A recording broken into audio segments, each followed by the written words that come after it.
If you're a game master or thinking about becoming a game master and you run some games online and you're looking for some free tools that can create some really cool, memorable combat encounters for your players, I got you. In this video, I'm going to show you how you can use Owlbear Rodeo, which is a web-based virtual tabletop platform that has a free and paid version, and how you can use its tools and extensions to be able to create some really cool and visually engaging combat encounters for your players. And we're going to use some free tools like Tokens To OBR. We're going to use a website called Forgotten Adventures that has a huge library of overhead tokens that you can use for your games. And we're also going to take a look at JP2A Asset Library, which gives you some animated graphics for some area of effects that you can use. And in case you're wondering, none of these platforms I mentioned are even aware that I'm creating this video, nor are they sponsoring this or giving me any sort of monetary value of any sort to create this video. So this is purely because I really enjoy doing this and think that it's a great idea to share with you all in case you want to take these tips and tricks and incorporate into your game. So with that said, let's go ahead and jump right into Owlbear Rodeo. Now, before we get started, I did forget to mention that all these assets I'm going to be talking about in this video, I will put a link to them in the description below. So if you're curious about any of these and want to check it out, definitely look at the description and it'll take you directly to the assets I'm showing off today. Okay, so Owlbear Rodeo, real quick, if you're not familiar with this is a web-based virtual tabletop. If you're interested in the pricing, let's go ahead and take a look at it. A free version of this allows you to have 200 megabytes of storage, access to all the tools, and up to 2 rooms. So if you want to try this out first, before upgrading, you can definitely do that. But even if you upgrade to their paid plans, this is really reasonably priced. So if you're somebody that you're going to run a couple of games, this is something to definitely look into if you want to have more storage and be able to have different rooms and stuff like that. But definitely check this out and see what are some of the benefits of having the free versus the paid version. But it's definitely well worth the price, in my opinion. Okay, so here I am showing you a room that you can create in Owlbear Rodeo that you can share with all of your players by going up to the players icon here. And then you can actually click on the plus sign here, and then it gives you a link that you can send to all your players. And that's how you get them to jump in, and they can use this from a desktop or from a mobile device as well too. And it's really responsive as a mobile device. So this is a really cool tool to be able to use. I'm not going to go through all the things that you can do in Owlbear Rodeo. In fact, I'll link to some tutorial videos that the organization and developers who have created Owlbear Rodeo have some great tutorial videos that are really quick and easy to learn. But honestly, this is very, very easy to pick up. This is why I love Owlbear Rodeo versus some of the other virtual tabletop, is that every time I've used this platform for new players, it takes less than 5 minutes to explain to them what all the tools do. And I have yet to have any issues with them figuring out how to do things, how to move their characters, stuff like that. And so you'll see that there's a lot of options that they have here that they can move their tokens. You can do Fog of War, which allows you to kind of mask up the map and stuff like that. But this is a really great tool. Again, I'll link to the description the tutorial videos that you can check out if you want to learn more about how to use Owlbear Rodeo. But as I mentioned before, I'm not going to go through all the tools here because this video is more about how to create some of your engaging combat scenarios into your games. Next up, let's look at this really cool tool that you can use to create tokens for your characters instead of just having like a square image for your characters. This is a really cool way to be able to simulate those kind of round tokens that you see in a lot of virtual tabletops. And this is from a website called rolladvantage.com/tokenstamp. And this already kind of gives you a ring around your token that you can use. And you'll see that it has the transparency layer behind it. So that way you can kind of drop it into a square and anything outside of the ring doesn't show up. But you can even change a lot of the custom features here for the token. So if you don't want to have a golden ring, but you want to have like something like that's red or blue, you can even pick like specific colors and things like that. You can definitely do this. And this is a great way to be able to maybe highlight different kinds of characters for your players to visually kind of see. So if you want to your players to know that these characters are hostile, you can use like a red border, right, to kind of signify that if you want to do that. You can change the background color here as well too, so I can change it to that. And then you can even add text on here, which I usually don't because Owlbear Rodeo has that feature that you can add to your tokens. But these are really great ways for you to be able to customize your tokens without even having to do anything to begin with. So now I kind of went through the basics on how to do these things. Then let's go ahead and add in a graphic so you can kind of see how this looks. So what you're going to do is you're going to drop an image here to start, and I'll go ahead and do that off screen here real quick. And you can see here that I have dropped in just a standard graphic from Dungeons and Dragons for the goblins. And one thing I do want to let you know about is that if you try to resize this, be careful about using the bars on the sides and the tops, because it kind of reduces this or squeezes it a little bit or stretches it out. And that's not what you want to do exactly. What you want to do is take the diagonals and stretch it out that way. So let's say if I want to have this goblin be more the focus of the token here, I'm going to grab the corner and stretch it out so that way they take precedence and are more in the frame for the token. And you can see over here, this is the output of the token that I'm going to have when I create this. So once I'm good and have my token ready to go, what you can do is you can just right click on this and save this image, and then you have it ready to go to upload to Owlbear Rodeo. And just in case you're curious, just, a quick way on how to add your characters here is that in Owlbear Rodeo, they have things sorted out by different things like scenes, maps, props, mounts, characters. These are really important because they kind of put in order of layers. So your scene is going to be at the very bottom, and then maps will stack on top of that, and then props, and then mounts, and so on. So I'm going to go ahead and go into character, and I'm going to add, and I'm going to click upload. And you can see here that I have my token ready to go. I can even give it a name if I want to. So if I want to give it a custom name, I'm going to say this is Gabi the Goblin. It's save. All right, and it says download because that was the name of the file. So now I can change that to Gabi the Goblin. And I know I put 2 B's in there for the goblin. I just think it's funny to do it that way. And then I can go into characters and then drop them in, and then boom, zoom in right there. And now I got Gabi the Goblin ready to go in my virtual tabletop. So at this point, we have our token in there, but there is a really cool asset I'm going to show you all that's called a website called Forgotten Adventures that is going to give it a really cool element to your combat features that I'm going to go through here real quick. So I'm going to show you the website Forgotten Adventures, and it's a really great platform. They have free versions and paid versions of a lot of things that they have. You see that they have map making assets, Dungeon Draft integration, which is a platform for creating maps, I believe, on Dungeon Draft, battle maps, and they also have something called Top-Down tokens. You can click on this and see what kind of top-down tokens that they have that you can check out with. But if you're like, hey, I'm going to be looking for a specific creature, like, for example, we have Gabi the Goblin here. If I want to put in here, hey, let's go ahead and check out goblins and see what they have.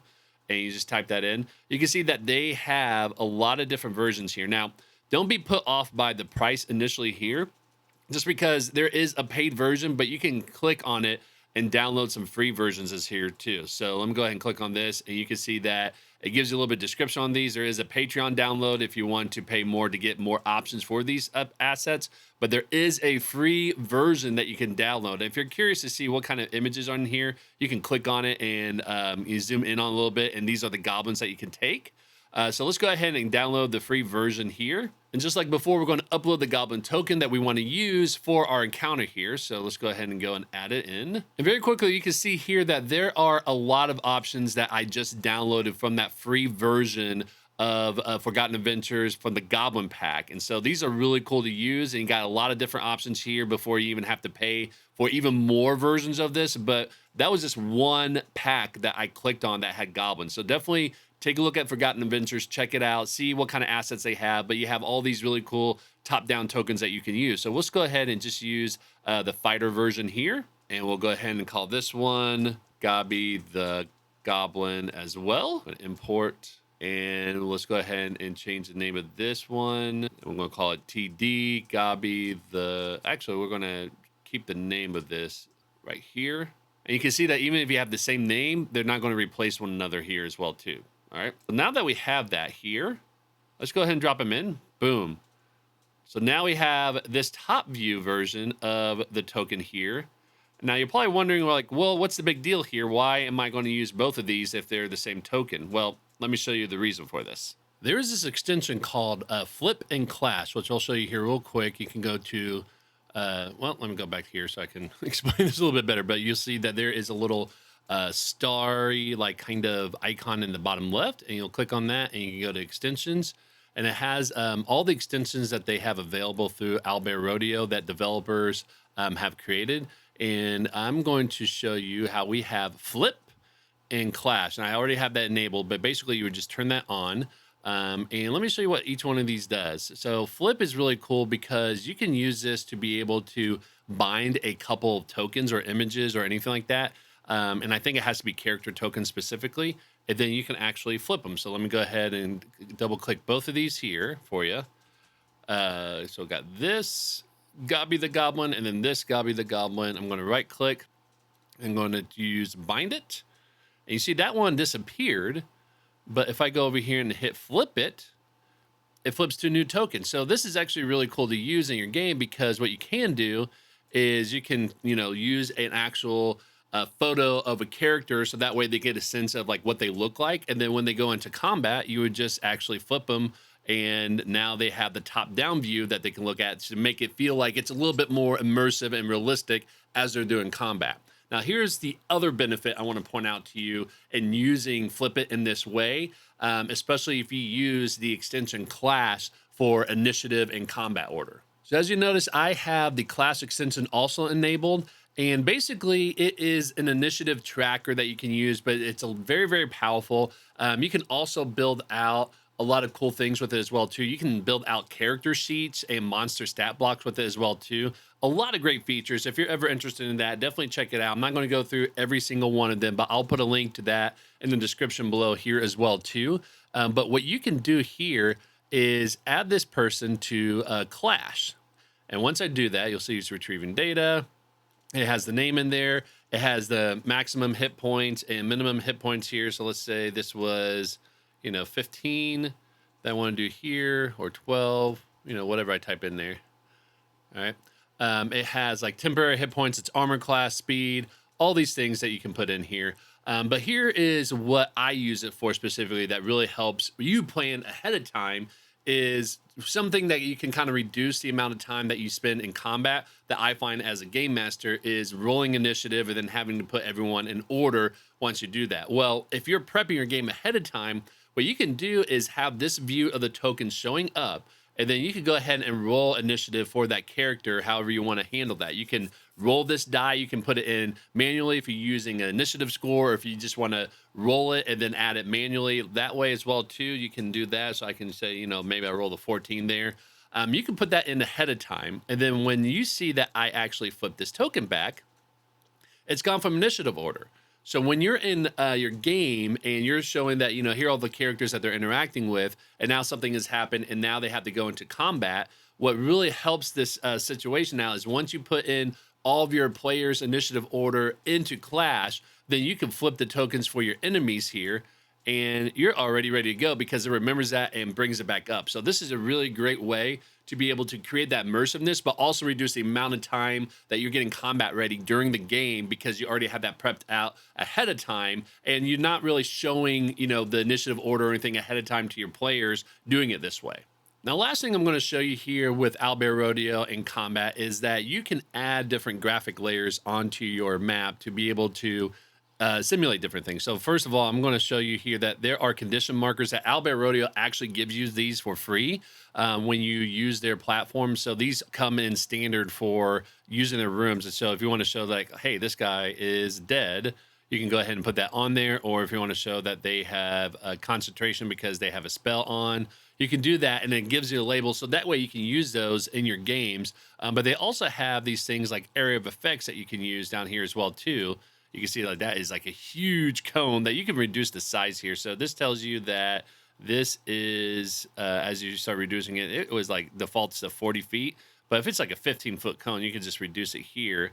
And then this gives you an idea of like how far out the cone is coming out from this goblin or whatever monster that you're using. And that, again, this is standard for the Owlbear Rodeo assets. These are all things that come completely free for using their platform. But there is an asset I'm going to show you here called JB2A, which stands for Jules Ben's Asset Library. And this is a GitHub resource. And what's really cool about this is that they have created some animated graphics for you to use for, different kinds of spells or effects or things like that. And you see that they have this set up by different kinds of levels of spells. So you can click on, let's say if we're looking for like Cloud of Daggers, that's a very common one that I have my wizards you want to use, right? So if you want to use Cloud of Daggers, you can get an idea of what this looks like. They have a separate website called library.jb2a.com that shows you what the Cloud of Daggers looks like here. And if you want to use that, what you can do is you can go through and they give you different colored ones that you can use. So maybe I want to use red here. All these are .webm files. I'll be honest and say I don't know exactly what that means, but basically it is a file that is web-based that creates it as an animated graphic for you. So look for a WebM version of. So if I want to use the light purple Cloud of Daggers, I'm going to click on this and it'll take you to this page. The next thing you're going to do is you're going to click View Raw, and it's going to save that file to your computer here for you to have access to. So it's going to show up in your downloads or wherever your downloads go to, and you can actually upload this into Owlbear Rodeo as that WebM file. So let me go ahead and show you what that looks like here. So go ahead and hit add, click upload. I'm going to go to downloads here. And then you'll see it looks, because I'm using Chrome, it has the Chrome symbol here, but I can just click on that. And you can see already it's animated, and I'm going to resize this because otherwise it's going to be 400 by 400, so it's going to cover the whole map. But Cloud of Daggers tends to be 5 by 5. And so if I put columns or rows, each square in this map that I'm using for Owlbear Rodeo is 5 feet. So I'm going to go ahead and do one by one. I'm going to not give it a title here because you don't need to have that. I'm going to hit import.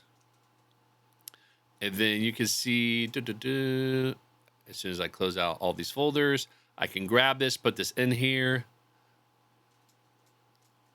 And then, boom, I have my Cloud of Daggers animated. So this makes it feel like combat is a little bit alive because this is going to be showing on the screen until they lose concentration and things like that. So I use this more for spells that have like a longer than an instantaneous action or time limit.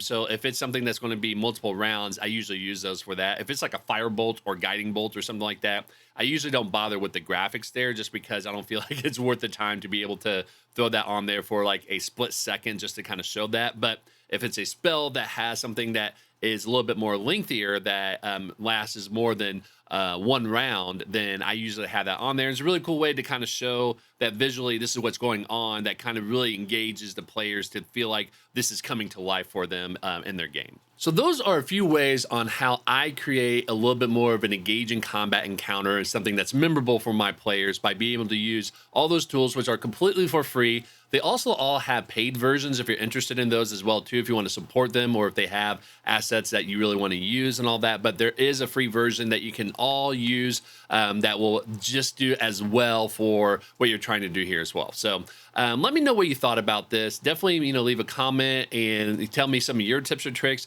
Let me know if there's something that you want me to show you how I do things in my own games. Like maybe it's, maps or, maybe it's not running a counter necessarily, but how I organize my notes or anything like that. If there's something that you're interested in knowing how I do things in my games, I'm more happy to do those. Just let me know what you're interested in.